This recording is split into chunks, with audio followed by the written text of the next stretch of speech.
out of the water more than the Group A boats, and that's exactly where we're going to go with the Blue Flame now.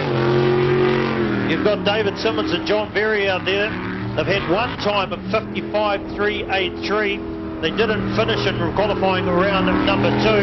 And you can tell us a little bit about this boat, Jason. Looking at a Scott 8.5-inch jet unit there, mates, and the Stinger hull. They're estimating that they've got around about 850 horsepower and this 6.2-litre LSA engine. So, actually, it's quite interesting. Those of you that want to go down to the pit, have a look at the different combinations of boat and motor. And oh no, there's a flame out again. Boy, oh boy, they're not having a good day, this crew. The Blue Flame, and I think they just about did it at the same place in round 2, qualifying round 2. And maybe that thing uses a bit more gas than what they put in the tank, because it seems to be stopping at the same time. So yeah, and they got wet as well, jumping out. Yeah. Boy, oh boy, the Blue Flame.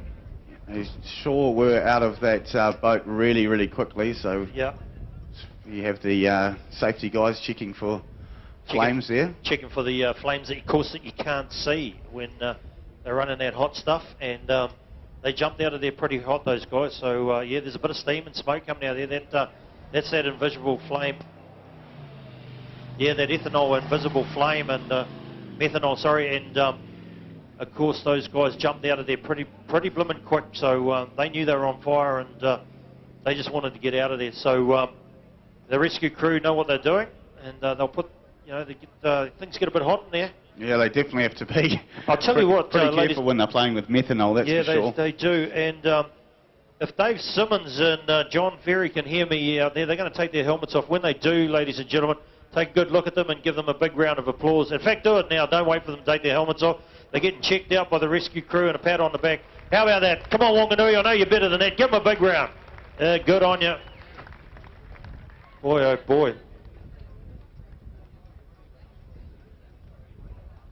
So their time at the moment, 5.5383. Just the one qualifying run in there, and yeah, these super boats, they're like sitting on top of a hand grenade, and you're not sure when it's going to happen, but it can happen.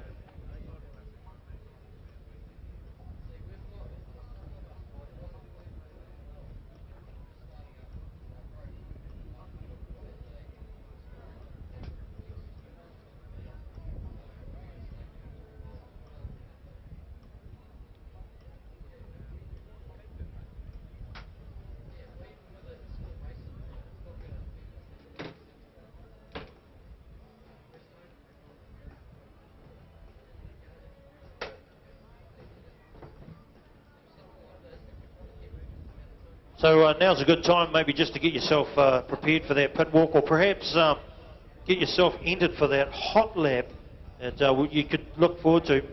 I've had probably half a dozen rides in my life in one of these boats with a microphone on, and I think it's probably one of the only times I've used the F word while actually commentating. I didn't have much control over any of my faculties then, Jason. Mate, you did well to speak. Yeah, I know. Well, I don't think I even took a breath when I went. Yeah, I sort of set myself up. It was back in the day when Brooke Dixon was about 18 years of age from Australia.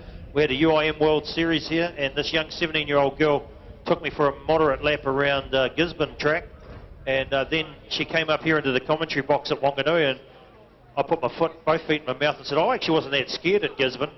Well, she said, if I go too fast, touch me on the leg and I'll slow down a bit. By the time we got home, she had a bruise like a horse bite on her leg.